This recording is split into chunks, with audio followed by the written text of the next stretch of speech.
नमस्कार, आप देख रहे हैं एसपीएन 9 न्यूज और मैं हूं आपके साथ मनीष कुमार सैनी। उत्तर प्रदेश में 10 विधानसभा सीटों पर उपचुनाव की तैयारियां तेज होती हुई नजर आ रही हैं और ऐसे में जैसे जैसे तारीख नजदीक आ रही है वैसे वैसे तमाम राजनीतिक पार्टियों में हलचल बढ़ती जा रही है। अब देखा जा रहा है जिस तरह से लोकसभा चुनाव में चंद्रशेखर आजाद, मायावती और समाजवादी पार्टी तमाम यहाँ पर कोशिशें करते हुए नजर आए, लेकिन यहाँ पर कहीं ना कहीं समाजवादी पार्टी का फायदा होता हुआ नजर आया और आजाद समाज पार्टी के माध्यम से चंद्रशेखर आजाद को एक सीट मिलती हुई नजर आई। लेकिन अब मायावती एक बार फिर से चुनावी मैदान में तैयारियां करती हुई नजर आ रही हैं और उपचुनाव को लेकर पुरजोर यहां पर कोशिश करती हुई नजर आ रही हैं। अब देखा जा रहा है जिस तरह से मायावती की तैयारियां तेज होती हुई नजर आ रही हैं, ऐसे में भारतीय जनता पार्टी को एक बड़ा झटका लग सकता है, क्योंकि देखा जा रहा है उत्तर प्रदेश में लोकसभा चुनाव के बाद से भारतीय जनता पार्टी की स्थिति कमजोर होती हुई नजर आई और ऐसे में केशव प्रसाद मौर्य और अखिलेश यादव कहीं ना कहीं एक दूसरे के साथ साठगांठ बैठाते हुए नजर आए और ऐसे में अखिलेश यादव ये ऐलान करते हुए नजर आए कि केशव प्रसाद मौर्य को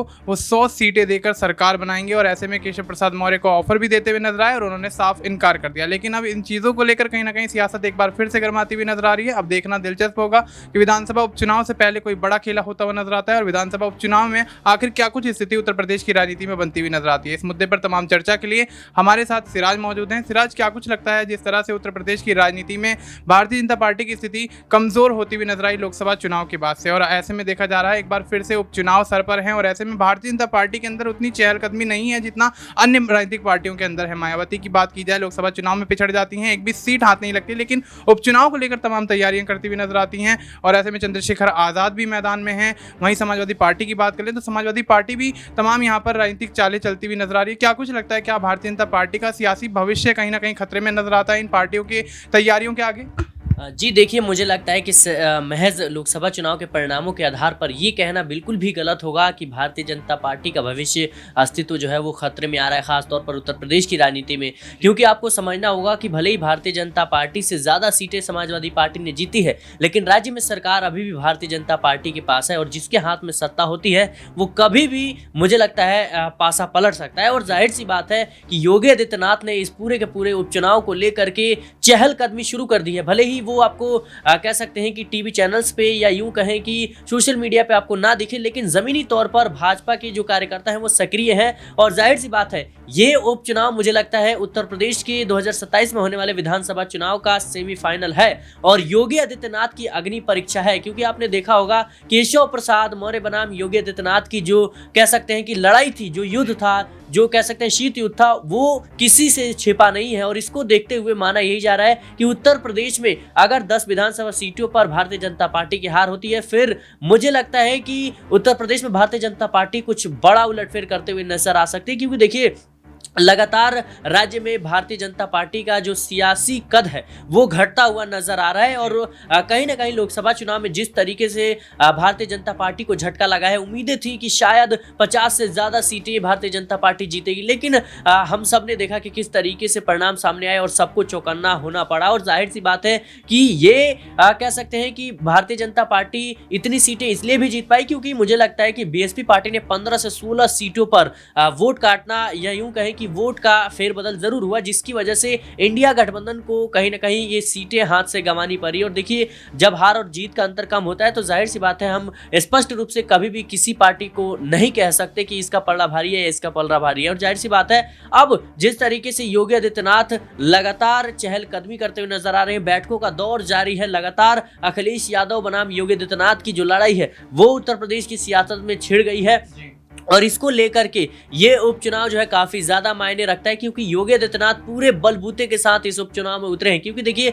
लोकसभा चुनाव भले ही प्रधानमंत्री नरेंद्र मोदी के चेहरे के ऊपर लड़ा गया था भारतीय जनता पार्टी की तरफ से, लेकिन कहीं ना कहीं जिस तरीके से भारतीय जनता पार्टी को उत्तर प्रदेश में नुकसान हुआ, इसकी पूरी जिम्मेदारी जो है कहीं ना कहीं योगी आदित्यनाथ पर फोड़ा गया। और जाहिर सी बात है कि राज्य के मुख्यमंत्री के तौर पर उनके दायित्व पर भी सवाल उठे कि आखिर योगी आदित्यनाथ ने क्या कुछ किया लोकसभा चुनाव के लिए, चुनाव प्रचार में कहाँ थे और तमाम तरह की जो बैठकें थी उसमें कहाँ थे। लेकिन तो मुझे लगता है कि जिस तरीके से अभी राज्य की परिस्थितियां बदलती हुई नजर आती है, समाजवादी पार्टी भी पीछे नहीं हटने वाली और कहीं ना कहीं अब कह सकते हैं कि बड़े सियासी उलटफेर के आसार नजर आ रहे हैं उत्तर प्रदेश में। जी बिल्कुल। तो अब ऐसे में उत्तर प्रदेश की सियासत में बड़ा सियासी उलटफेर होता हुआ नजर आ सकता है और ऐसे में देखा जा रहा है जिस तरह से योगी आदित्यनाथ का उत्तर प्रदेश की राजनीति में लोकसभा चुनाव के बाद कद घटता हुआ नजर आया, उसको तमाम यहाँ पर उस कद को कहीं ना कहीं बढ़ाने की राजनीतिक पार्टियां यहाँ पर कहीं ना कहीं कोशिश करती जिस तरीके से नजर आई हैं। तो भारतीय जनता पार्टी अब कहीं ना कहीं उस कद को बढ़ाने की कोशिश कर रही है और ऐसे में देखा जा रहा है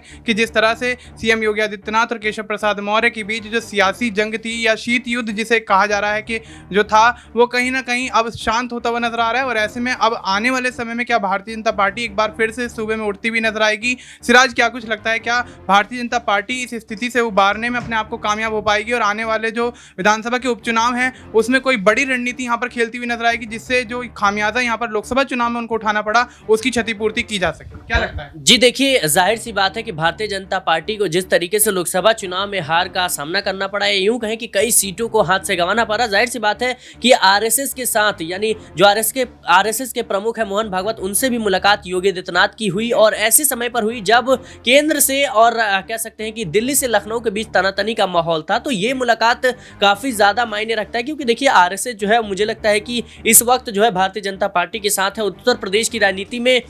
आरएसएस भारतीय जनता पार्टी के लिए चुनाव में कह सकते हैं सहायता करता हुआ नजर आएगा और आरएसएस की महत्वपूर्ण भूमिका है। और देखिए सुप्रीम कोर्ट का जो हाल ही में फैसला आया कि जिस तरीके से बुलडोजर एक्शन को लेकर के कि भाई ये तमाम तरह की कार्रवाई नहीं होनी चाहिए सिर्फ इस आधार पे कि आरोपी है, इससे मुझे लगता है कि योगी आदित्यनाथ की राजनीति में एक बड़ा बदलाव आएगा। क्योंकि देखिए जिस तरीके से योगी आदित्यनाथ की छवि रही है, एक हिंदुत्व वाली छवि रही है, भले ही वो राज्य के मुख्यमंत्री हैं लेकिन हिंदुत्व वाली छवि के कारण ही उनके वोट बैंक में बढ़ोतरी हुई है, लगातार उनकी लोकप्रियता बढ़ी और इतना बढ़ा कि प्रधानमंत्री के बाद भारतीय जनता पार्टी में अगर कोई कह सकते हैं प्रधानमंत्री का दायित्व है यानी नरेंद्र मोदी के बाद कोई प्रधानमंत्री का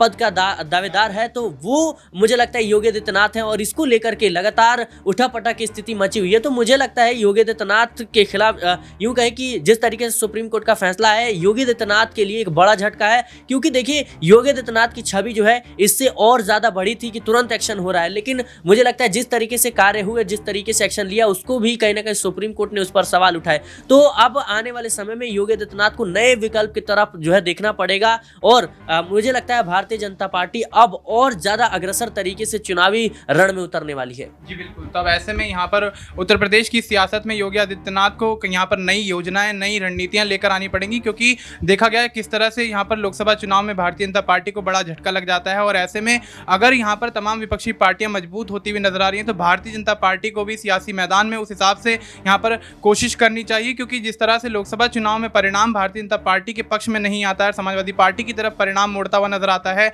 पिछले लोकसभा चुनाव में 62 सीटों पर जीत दर्ज करने वाली भारतीय जनता पार्टी इस लोकसभा चुनाव में महज 33 सीटों पर सिमट जाती है और अखिलेश यादव इसका फायदा उठाते हुए नजर आते हैं। एक समय था जब अखिलेश यादव 4 से 5 सीटों पर जीत दर्ज करने की बात कहते हुए नजर आए थे, लेकिन यहाँ पर जब चुनावी परिणाम सामने आए तो 37 सीटों पर समाजवादी पार्टी को जीत मिली और ऐसे में भारतीय जनता पार्टी को बड़ा झटका लगता हुआ देखा गया। अब आने वाले समय में देखना दिलचस्प होगा क्या भारतीय जनता पार्टी अंतर कलह को लेकर आने वाले समय में विधानसभा चुनाव में उपचुनाव में घिरती हुई नजर आएगी और ऐसे में क्या अखिलेश यादव एक बार फिर से बाजी मारते हुए नजर आएंगे या जिस तरह से आजाद और मायावती सियासी मैदान में कूदते हुए नजर आए हैं तो वो भारतीय जनता पार्टी और समाजवादी पार्टी के वोट काटने में यहाँ पर कामयाब होते हुए नजर आएंगे। फिलहाल आपको इस मुद्दे पर क्या कुछ लगता है, आप अपनी राय हमें कमेंट करके बता सकते हैं। बाकी देश और दुनिया से जुड़ी तमाम जानकारी के लिए आप देखते रहिए SPN9 न्यूज़।